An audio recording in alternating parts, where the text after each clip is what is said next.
Hello, everyone. Welcome to the Mio on MMA podcast, recapping UFC action from... where was the last card? UFC Seattle. I knew it wasn't the Apex. I knew it was a travel card in the States. I forgot the city. My apologies. Be talking about that as well as the next UFC card that is coming up as well. So let's get to the recap here. Joe Pyfer versus Israel Adesanya in the main event. And Pyfer wins, gets the W. Big win for him. Big win for his career. Win over a former champion. A guy that is still probably on the Mount Rushmore of all-time middleweights. It's like him, Anderson Silva, and then like the drop-off is steep. It's probably Rich Franklin, honestly. Chris Weidman and Luke Rockhold are kind of weird considerations because like the talent there and the object like ability is incredibly high, but their time on top before falling off was very limited. And that means that their career accomplishments are comparatively lackluster. And of course, if we're going on beyond the UFC, obviously Dan Henderson. Henderson's actual UFC run, kind of forgettable. I want to say probably losing record. But his Pride run, phenomenal. Anyways, enough of that. But what does this mean is kind of the problem, because realistically watching this fight back, because I took it and watched it twice, Pyfer loses the first round. He gets outlanded 37-9. He's getting beaten. He gets a takedown. He has a good end to the round. Don't get me wrong. But like for a large part of the round, he is unable to get anything done against Israel Adesanya. Adesanya is landing low kicks. He's keeping the range well. He's exploiting the fact that Pyfer does not have great footwork. And he's doing that again in the second round. He's having success doing the thing again. And then he decides to just kind of stand and trade in the pocket with Adesanya. Or with Pyfer. He gets caught. He gets hurt.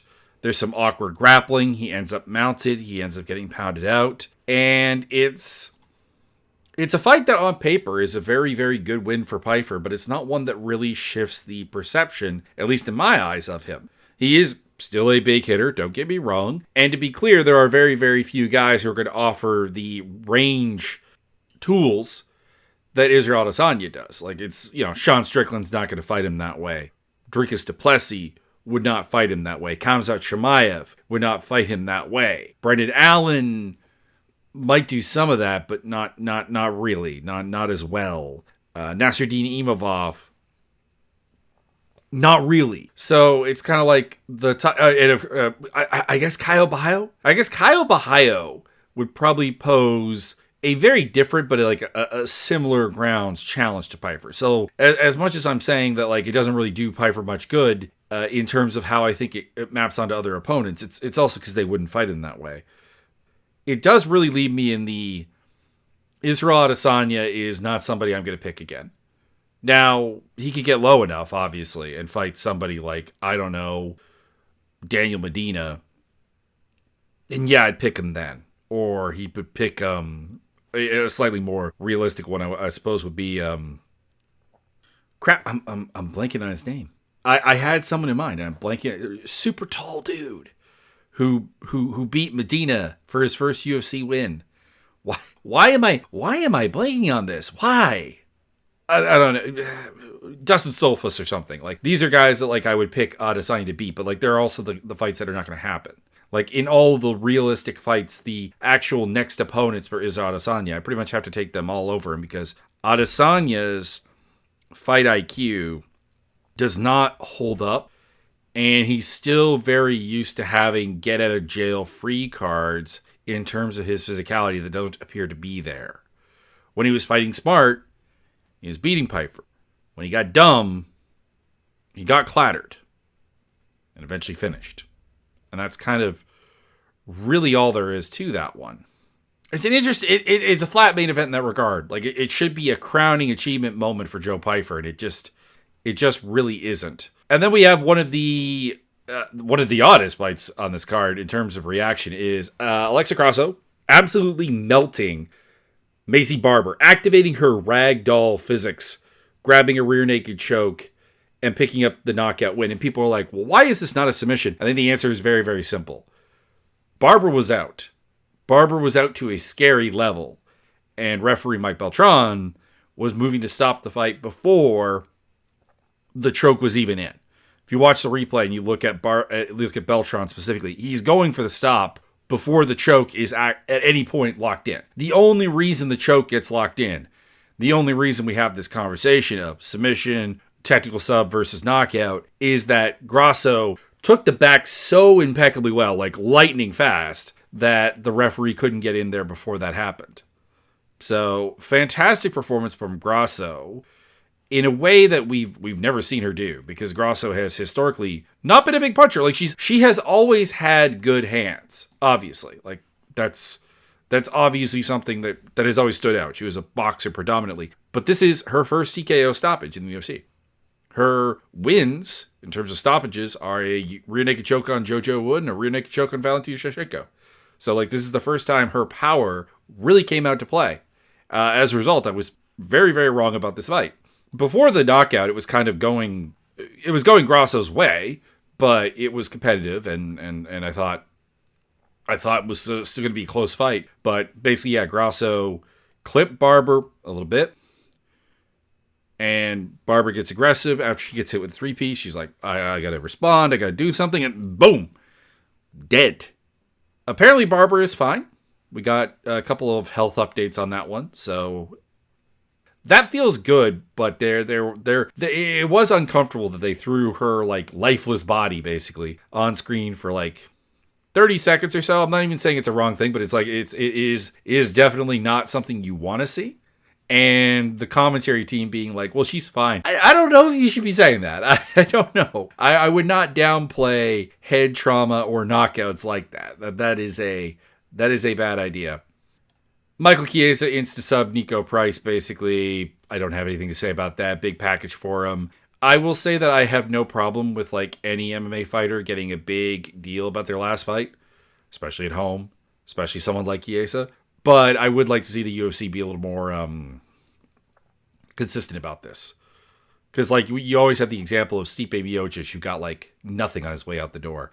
And I know people defend that by saying like, oh, they didn't know Stipe was in his last fight. They didn't know. Yes, they did. Stipe was retired before that fight with John Jones ever happened. And it was just simply a lot of money that they threw at him to make that fight happen. The idea that there was a question of Stipe fighting after that fight, particularly if he lost.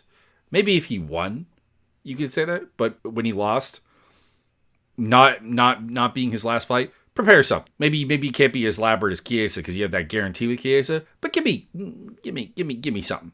Give me something. So congratulations to Michael Chiesa. He heads off into the distance with a victory and a good performance. And speaking of good performances, Lariani Douglas knocked out Julian Erosa in a dominant fashion, hurt him multiple times, scored 2 knockdowns. Really, outside of like maybe one moment where Erosa had him marching backwards, there was like nothing going for Erosa in this fight. There was like just that little bit, and he just got walloped. I was wrong on the fight, but like I was wrong on the fight the way I exactly expected to be. Now, the overreaction to Douglas here is a little bit absurd because people are calling him like another Ilia Topuria like clone. Let's be real here, guys. We've seen people march down Julian Erosa and knock him out before. See Fernando Padilla. See, even to a degree, Alex Caceres. Su Wu Choi knocked him out back in 2021. What I'm trying to say is I don't know if this means anything. Like my comments, my concerns, my issues with Douglas are like still all just on the table. I still don't think he's a very good technical fighter. I still don't think he has good game planning. I still don't think he has any kind of back foot game. It's just Erosa was there to get hit. He hit him and he did the job. I'm not saying it's nothing because there are people who have failed to knock out Erosa in the past as well. But the question was never the power, the finishing ability, the none of this was a question mark with Douglas. Like Douglas is a first round knockout guy waiting to happen, somewhat like Terrence McKinney, who we'll talk about in a bit. And the question is, what happens when the opposing fighter can put him on the back foot? What happens when the opposing fighter can take his best shots? What happens when he has to go deeper into his repertoire? Does he still have the ability to win? Which is, to a degree, why I wasn't super looking forward to this fight, even though it was particularly exciting. It was just analytically dumb.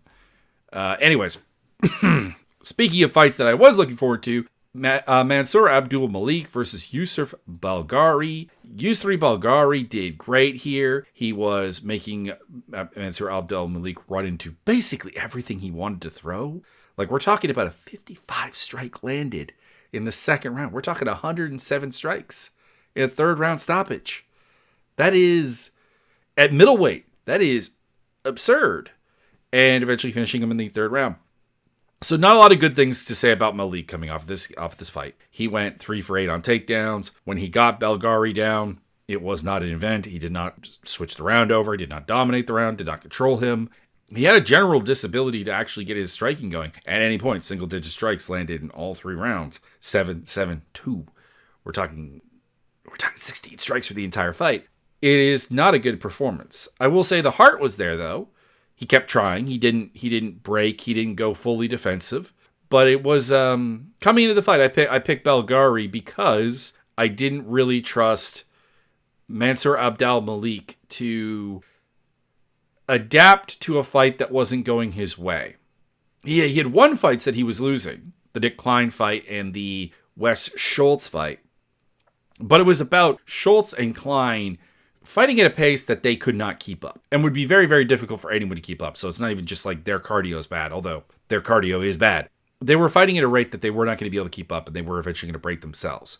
And as a result, Abdul Malik was able to win those fights. This was a fight where it's like, okay, what if the opponent just doesn't give you the keys to victory? What if the opponent just doesn't completely fall apart like Antonio Tricoli did or Duško Todorovic did? Something similar to what Cody Brunrich offered, and that was a really ugly fight, but like better than Cody Brunrich because Balgari actually has a really long, really lean frame, and on top of that has like a good range kickboxing game. And the answer was not much. Now, the good news for Mansour Abdul Malik is this is 185.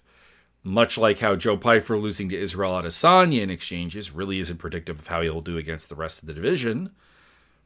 It's the same for Mansour Abdul Malik. Hopefully he can go back to the drawing board. He can learn from this. He can become better because the sky is the limit. He has an amazing physical potential. He has a coaching staff that I have incredible mixed feelings about in the Extreme Couture guys. I've always said this, is that Eric Nixick seems to be a very, very bright coach, but there are a lot of fighters that he has, for lack of a better term, failed to make better, failed to refine, and we'll see if Abdul Malik is that. But we've also seen him make fighters better, so like it's not like it's just such a mixed track record. And probably more than any critique on the coaching, it probably points to like the fundamental coachability of MMA fighters. Either they are coachable and they are adaptable and they are refinable, or they are not. And as a result, it doesn't really matter what coach you put in there. They're not going to develop all that much. Terrence McKinney walloped Kyle Nelson, got hit once.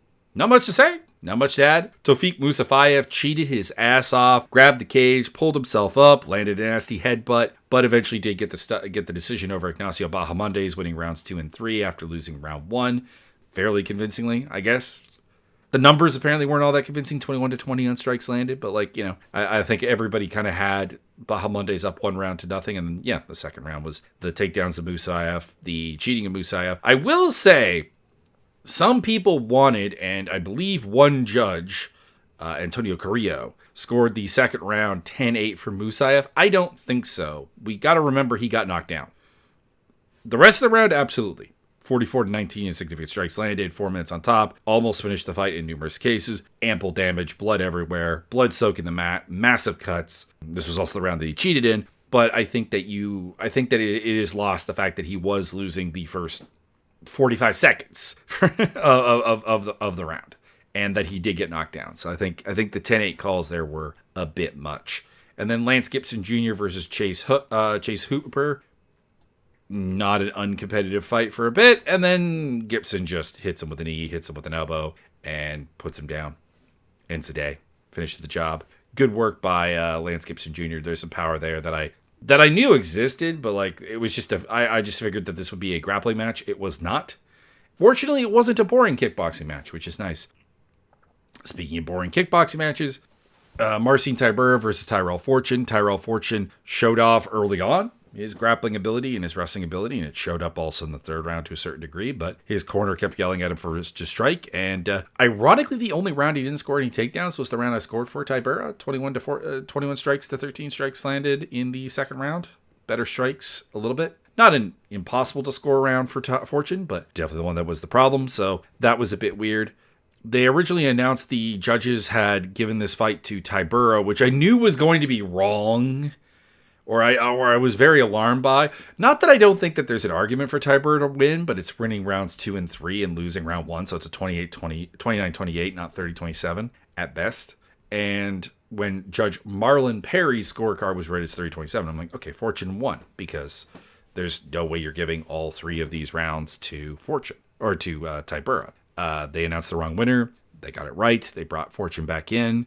And it's a good win for Tyrell Fortune, but it does make me wonder what's going on with his corner, because they don't seem to want him to do the things that he's naturally supposed to do, 1, and 2, the things that were being successful in this fight. They went away from it. So I'm concerned. I'm worried. I don't know what that means. Casey O'Neill knocked out Gabriela Fernandez. This was kind of surprising, like the Alexa Grasso win, in the sense of, it's not that I don't think you can outstrike your opponent. You obviously can. It's just that Casey O'Neill is someone who has never destroyed that kind of level of like knockout power. Like her finishes over Shayna Dobson and Antonia Shevchenko are both like, attritive performances. So to see her go out there, apparently with either two left or 2 right gloves, there was apparently like a thing with her gloves, is pretty impressive, pretty cool, pretty dominant. So hopefully this means that Casey O'Neill is getting better and becoming more of a threat, because to go out there and just body her Fernandez like that, it does mean something.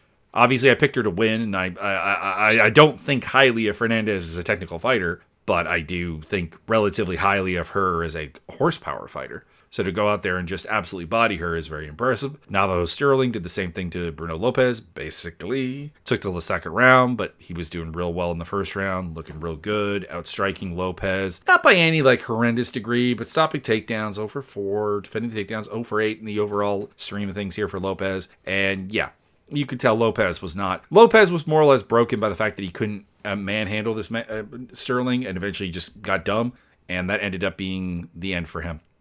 Ricky Simón versus Adrian Yanez ended in a draw. I think it's a reasonable enough draw.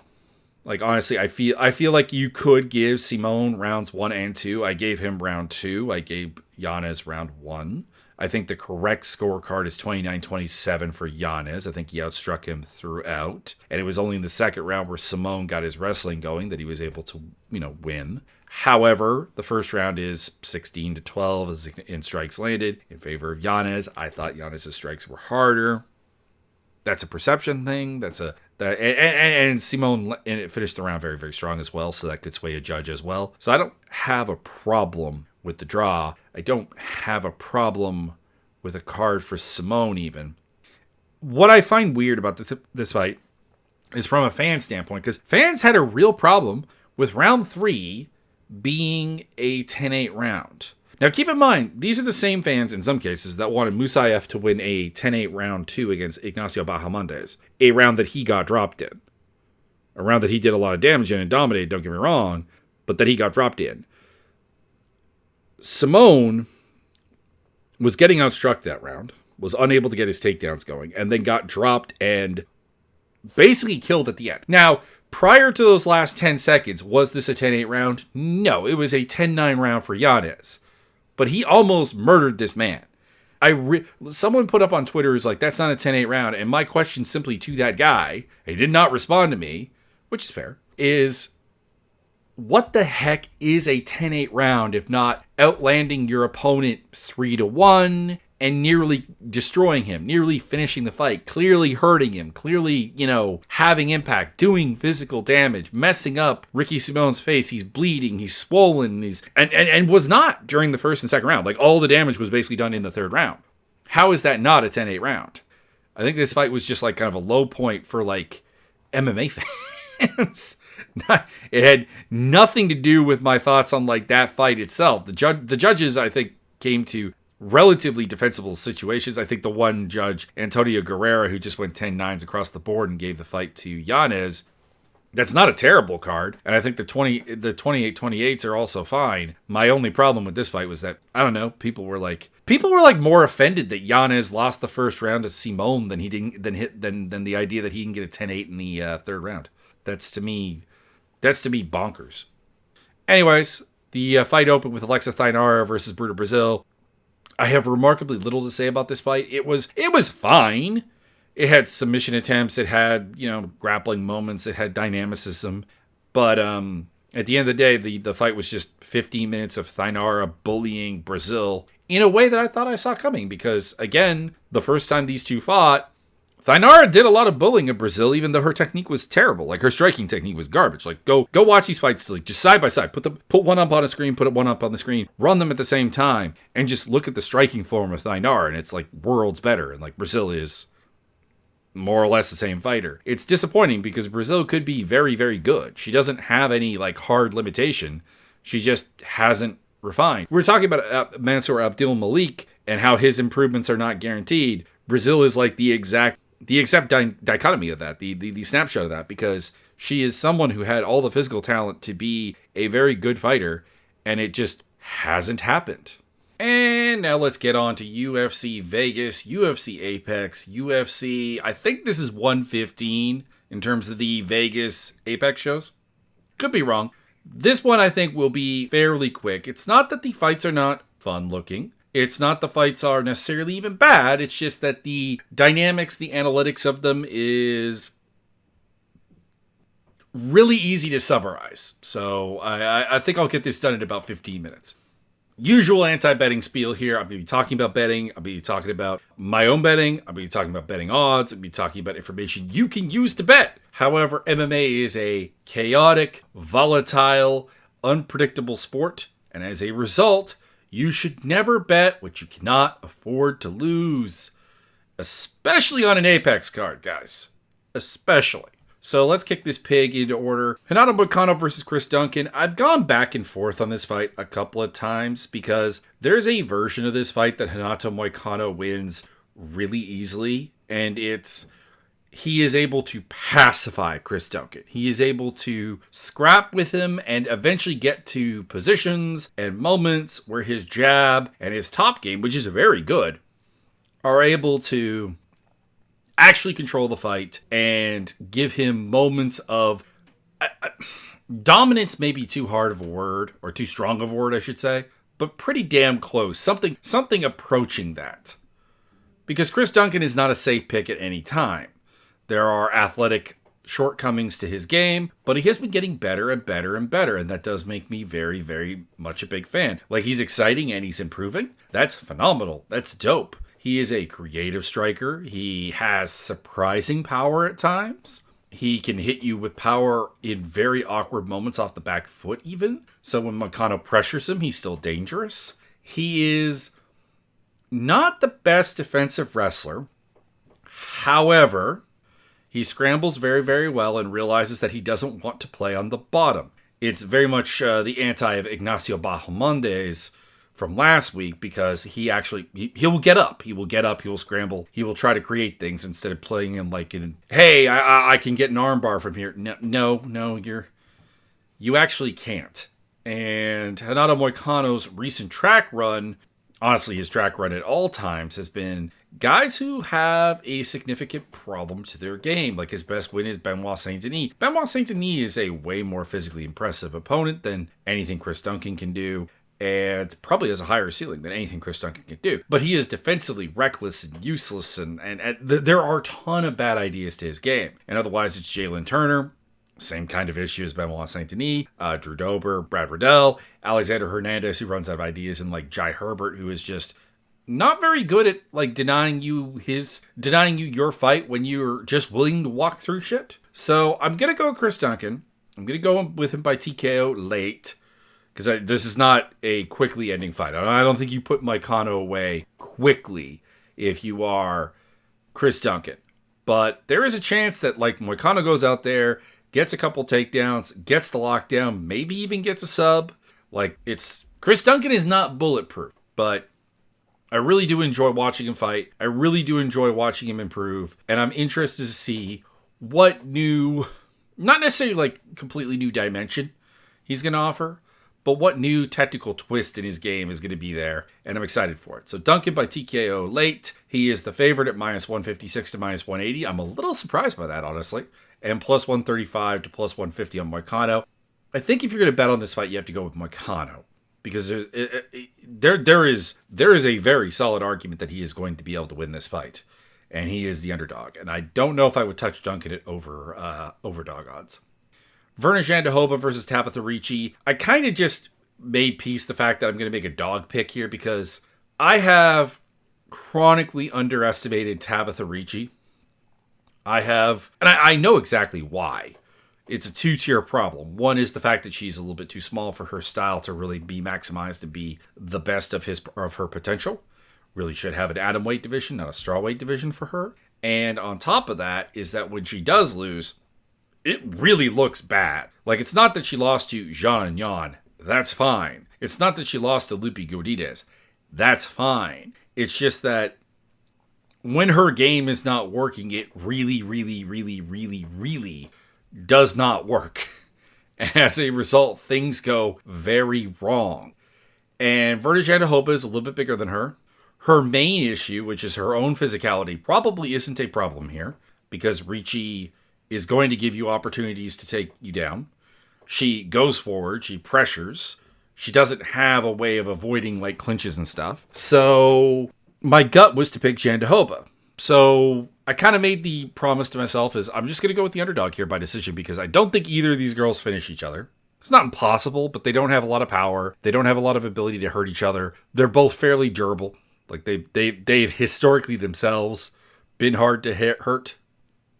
And they're very similar levels of grapplers. I don't think there's a especially big difference on the ground. Now, a submission wouldn't stun me. Vernon Jandiroba did tap out Amanda Lemos. Amanda Lemos is not a bad grappler. She did submit... the submissions over Felice Herring and Mallory Martin don't really inspire much faith. And Tabitha Ricci winning by sub is, again, not impossible. She subbed Jessica Penne, who is a good grappler. So a submission is not impossible, but I think that this probably goes the distance. To that end, I think Ricci's the cleaner striker of the two. I think Jandiroba is the slightly larger of the two. She's a willing striker. She will try to wrestle. She will try to grapple pretty insistently. And that kind of led me to go, okay, Jandiroba for the win. But because I historically underestimate Ricci, I said, fine, we'll go with the dog. Ricci is the dog. Ricci is plus 104 to plus 113, minus 117 to minus 132. So I'm picking Ricci. There you go. Finally picking Ricci. Have historically not done that. We'll see how that goes. Rockman Yayaev versus Brenson Ribeiro. Ribeiro is bad. He is not durable. He is not technical. He is big. He is powerful. He is dangerous. But I'm not going to pick him to beat anybody. I don't think I picked him to beat anybody in his entire UFC run. Maybe I picked him against Ming Yang Zhang back in the day, because my objections to Zhang are like the exact same things I have with Ribeiro, where like there's not very good defense. There's not great durability and not necessarily the best game in the world. So that I think my pick on that one was just by someone's getting knocked out, and I'm going to leave it at that. I think I might have picked Ribeiro though. But yeah, against Magomed Gadzi Yashalov, I did not pick him. Gadzi Yashalov is not very good. I thought he lost to Kyle Machado firstly.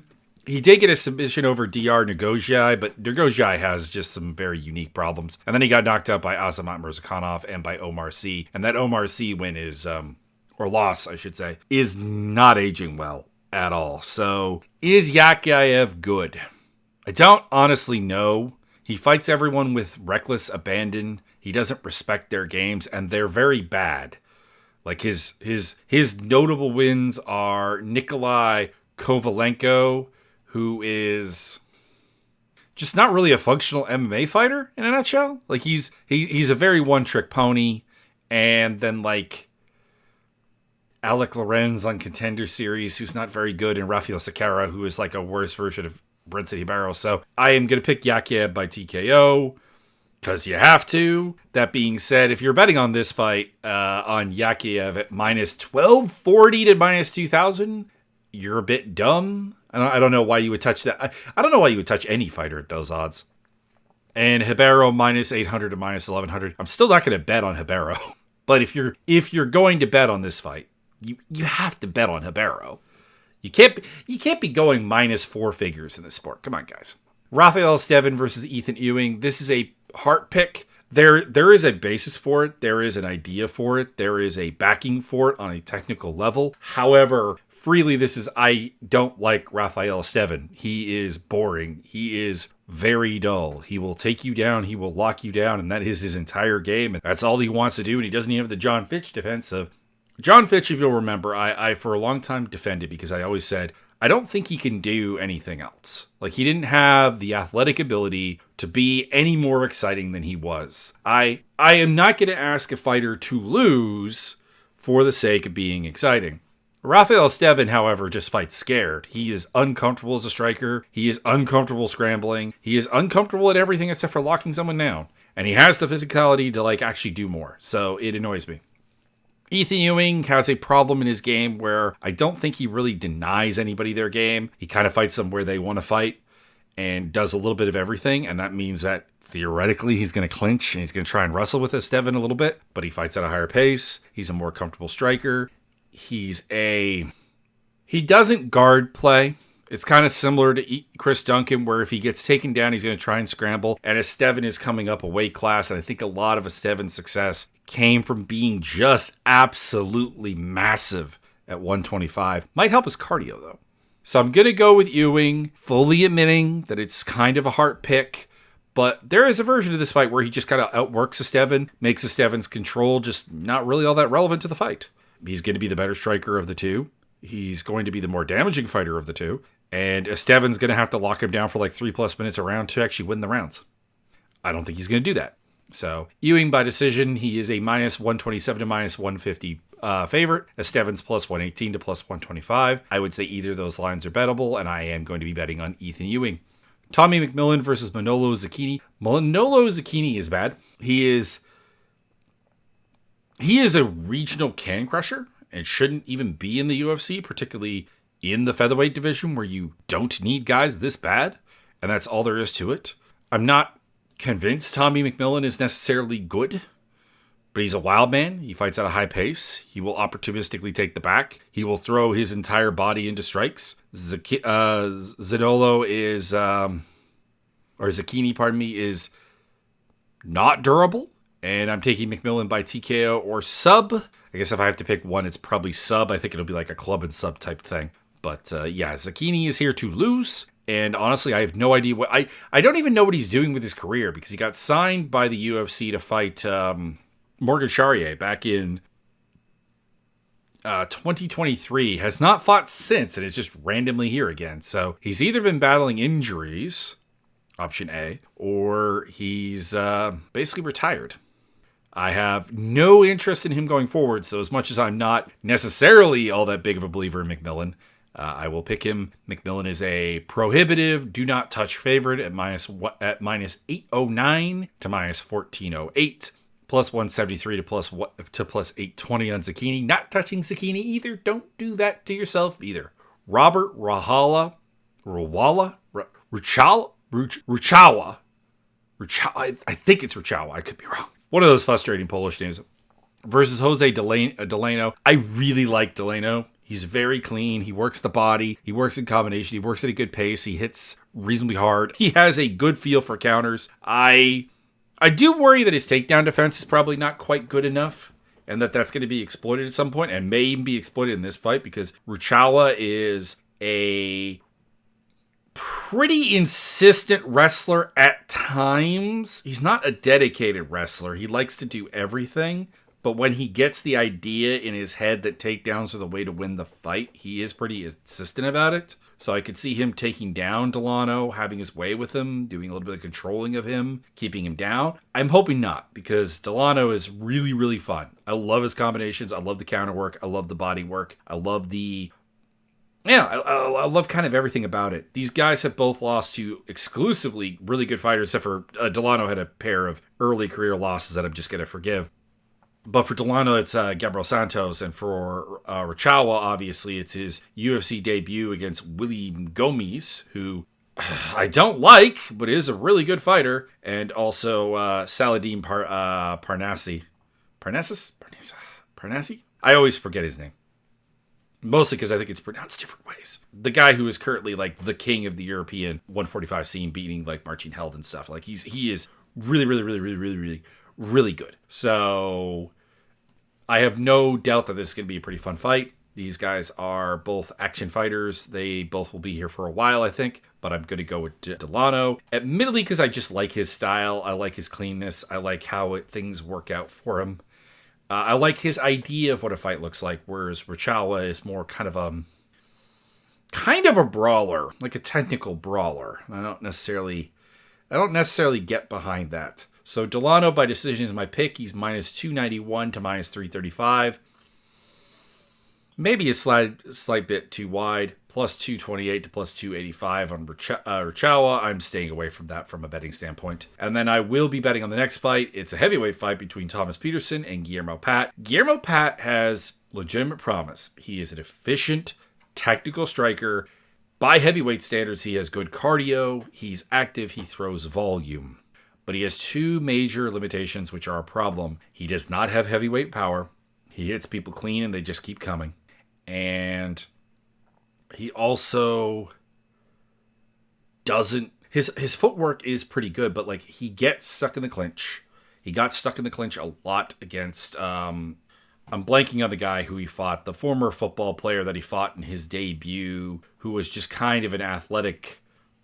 raw athlete. Alan Fry. That was who it was. I was thinking Alan Gomes, and I'm like, Alan Gomes? No, that's not him. It's Alan Fry Jr., and a guy who was able to really make his fight with Guillermo Pat very dull, despite the fact that he had no real skill set. And the way that went, Thomas Peterson can absolutely get him down and absolutely do some work and absolutely get a decision. Because Thomas Peterson has limitations. He's not a phenomenal athlete. He's a bit small for heavyweight, honestly. Bit of a, if I may, I say this with all love because I am also that fat guy. A little bit more of a fat guy than like a proper heavyweight at 6'1", but he is a good clinch wrestler. He is aggressive. He will take hits. His cardio is weird in the sense that it's sometimes just not really there. Sometimes it really is there, and it takes something significant to knock him out. It takes a Waldo Cortez Acosta or Shamil Gaziev or Vitor Petrino. These are big hitters. He does have a loss to Jamal Pokes. I guess that's a concern.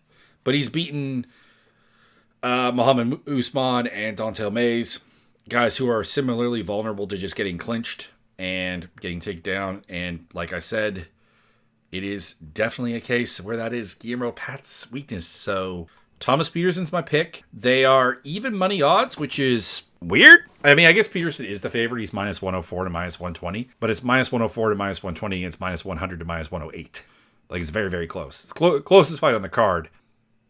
I'm not sure I agree with that. So, Thomas Peterson to get the win by decision. Pat does seem like grapplingly competent enough and like striking competent enough that he's not going to get finished. But I just see him getting taken down too much, or even just getting stuck in the clinch and we have like kind of a brawling like wall install thing. He has to show me he can avoid that before I start really being comfortable picking him. Alessandro Costa versus Stuart Nickel. Stuart Nickel doesn't belong here. He is a perfectly technical fighter. I wish him all the best. He is overachieving based on his physical stats. He is just not athletic enough. He's not fast enough. He's not powerful enough. He's not snappy enough. He's not explosive enough. He's not strong enough. That's all there is to it. Alessandro Costa is built wrong in the sense that he's a low volume flyweight, which is not an effective place to be. Just full stop.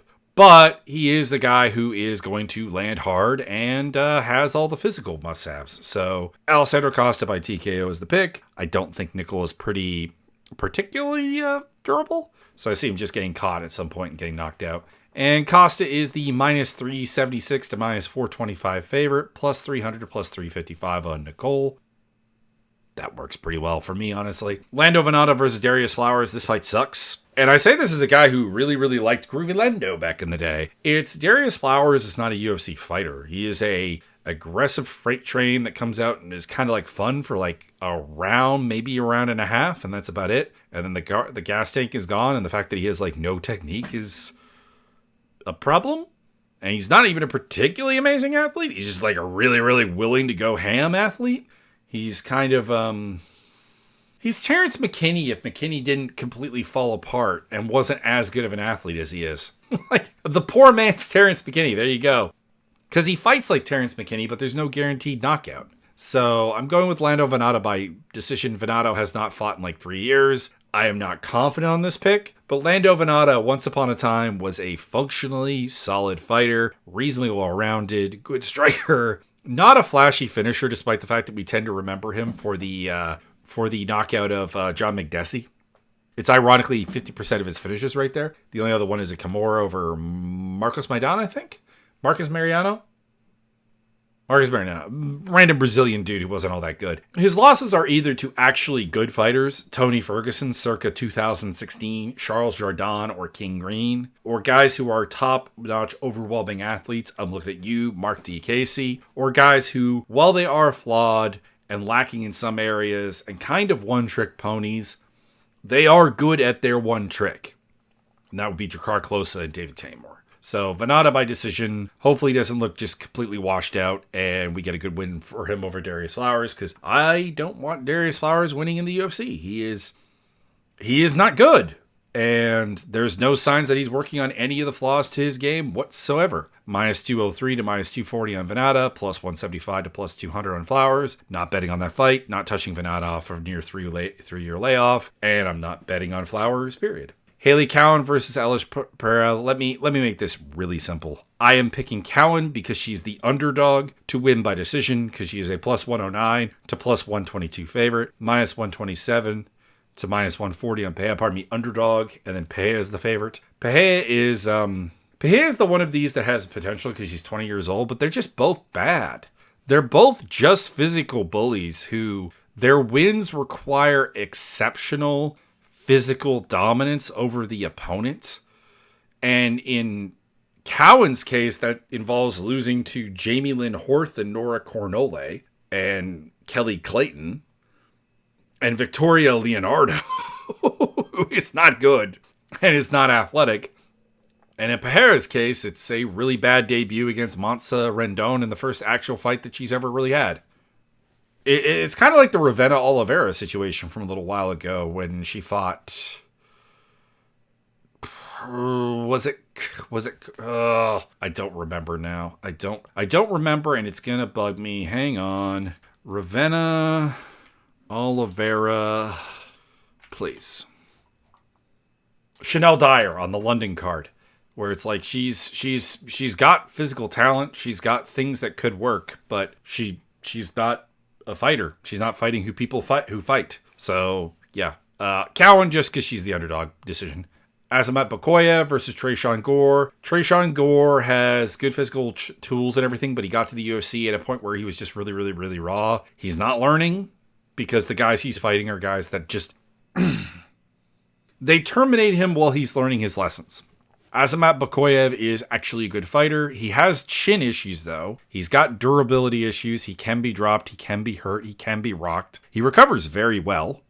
And it would not surprise me if Gore could just hammer him and hit him really hard, because Gore's got the fundamental power to hurt him. But I am going to go with Bakoyev by decision. He is a prohibitive favorite, though, at minus 567 to minus 700, plus 440 to plus 500 on Gore. Bakoyev is the better wrestler. He's the better striker. He's the better grappler. He's the better fighter.